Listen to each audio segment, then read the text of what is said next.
Oh, I'm going to talk about 1992 David Fincher's Alien 3. The much maligned production, anybody kind of watching this will know about.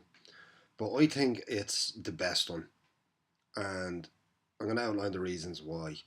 I mean, the first Alien was a revelation. Not only did it look amazing for a B picture, but the idea of the alien being able to get anyone pregnant, the idea of sexual anxiety, um, that haunts people, men and women together, and then of course that's spilling over into the idea of a man getting impregnated with something, permeating the popular consciousness, taking the B movie, an alien movie, and transporting it into a work of art. But it's been whatever 40 odd years since the first one, and there's something lost on the first one once you know that what the alien does. Like if you've watched Alien Covenant or the TV show and you go back and watch the first one, that idea is already there. So it's a case of, to watch the films again, what do you like? Well, first and foremost, David Fincher and Ridley Scott are arguably the two best filmmakers in the world. And I mean that from a pragmatic sense. They come from television or advertising and music videos, and their films look the best. And I particularly like the look of the third one, the piercing kind of light and the grey, brown, dirty look of the abandoned prison, which is kind of like a factory. He manages to make it look beautiful, right? And that's David Fincher's magic. Now, what I like best about it is it has the best shot of the whole franchise, unequivocally, of Sigourney Weaver, her face pressed up against the wall, and the alien's face dipping in, kind of like that. It's the other side, like that. Um, she's fantastic, always highly sexualized. I mean, I think she's the sexiest actress in history. There's something about the way she looks at you. Of course, she famously, a little trivia, wouldn't shave her vagina in Alien, the first one, and they had to mat it out or draw it out in the end scene when she was walking around in her underwear. She comes from the New York theatre. She's very provocative, or she's done a lot of provocative stuff, and the theatre is the place for that. Films, of course, through the 20th century were a little conservative, American conservative right wing culture, of course, all of that interfering with it. What's the love about it? All right, of course, Big Daddy Lannister, um, Charles Dance, as brilliant as the soft-spoken, traumatized doctor.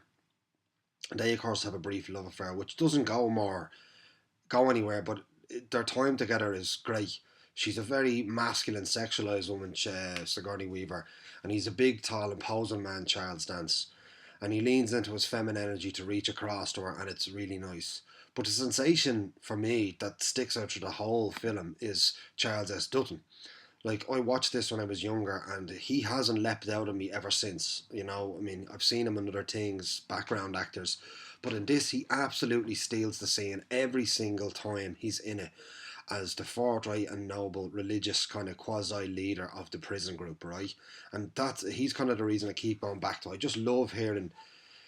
He's just got this clear sense of self and this clear sense of decency, like a complete and utter sense of the right morality coming from his dark past.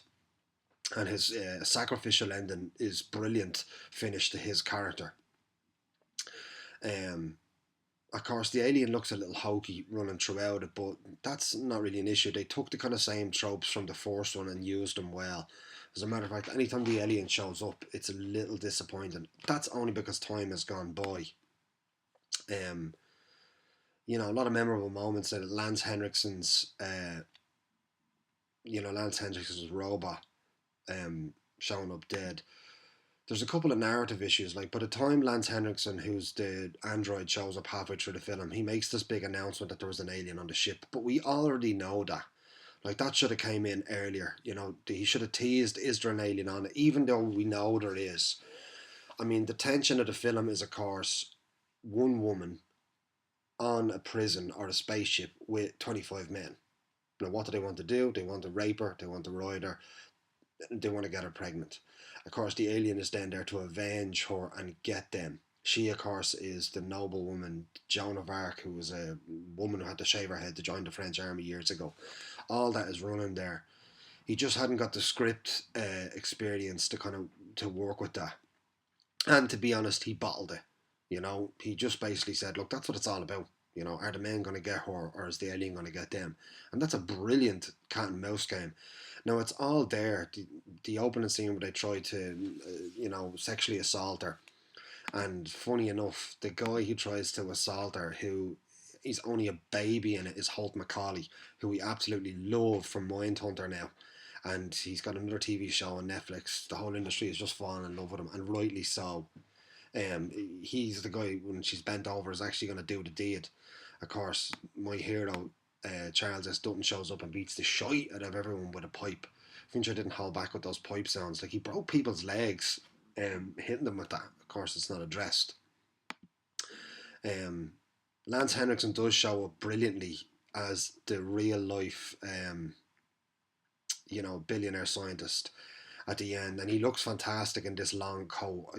Funny enough, he actually looks the most like a movie star at the end of Alien 3 than I've ever seen him. I don't know why somebody hasn't polished him up. He always seemed to just do these kind of background stuff. I know he's huge and he's been in lots of stuff, but I don't know how somebody didn't um, put him in something in the lead, put him in beside Denzel Washington or something like that. He just looks so fantastic. What a face. Up there with Mickey Rourke. Um, and of course, it was shot in Pinewood Studios. All the background English actors as well. The kind of chief of the whole prison system is brilliant with his little black bouncing ball. Brian Glover, I think his name is absolutely fantastic because he's got this really, really hard English accent. I don't know what part of England. If there's anybody from America or Canada watching this, you might find my accent hard. It's like that, but he's articulate. Just this one word, and it stuck with me. He tells Charles Dance, who has he has a bad history, which is why he's on the prison, and he says, "How would you like if I told the young lady about your sordid history for her personal edification?" And the way it rings out of his working class English mouth is just brilliant. The film is the most articulate of them all as well, which is kind of nice because you can imagine a lot of people in prison, especially people who voluntarily stayed there doing nothing but reading. There is one shot of a guy reading a book, and it just brings it to life in the subtlest of way. Um, and it's kind of how people communicate when they're talking seriously. And the life and death aspect of this is you would talk through seriously. Um, Ralph Brown, of course, is 85. That was his IQ. He's the second in command. Just a great little entertaining quirk.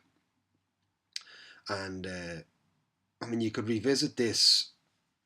You could redo this from the point of view of men trying to get at women and our predatory nature, and the alien trying to protect her. I mean, you could really, really lean into that. In a kind of Clockwork Orangey, maybe even The Shining way, which I think what Fincher was going for. Um, there's enough mythology around this film for somebody to redo it. Like, what would Alien 3 be like if it was done right? I think he hasn't said much about it, but because why would he? Like, why would he say he wanted to make a film about a load of men trying to rape a woman? But they used to have films like this. I mean, I think in the 40s there's a whole genre of films of women in peril. Post World War Two, women were they worked during World War Two because the men went away. Then they were in the working place. They were going out more. Of course, the predatory nature of the human experience. There were films of women being pursued, stalkers and such like that. It's a concern in society, and film as an art form kind of highlights those emotions. And an alien film is the perfect way, I think, to address those anxieties. And then, sexual assault is a very serious subject, and women do think about it. So all that was there for them to play with. They just didn't know what to do. I mean, I was even thinking you could kind of maybe re-edit it a little bit. Um, I'm sure there's other cutaways. You could just move some shots back around, or I'm sure there's stuff on the cutting room floor. I'd love to see him go back in and redo it. No, he won't. He's too busy. But look, maybe a fan could. Um, yeah, that's my longest one. Yeah. Hope you like it. Leave some comments. I'd love to know what other people think where the film is going. Did they see the same things or see something different? Like and subscribe. Leave a comment if you want me to talk about any films.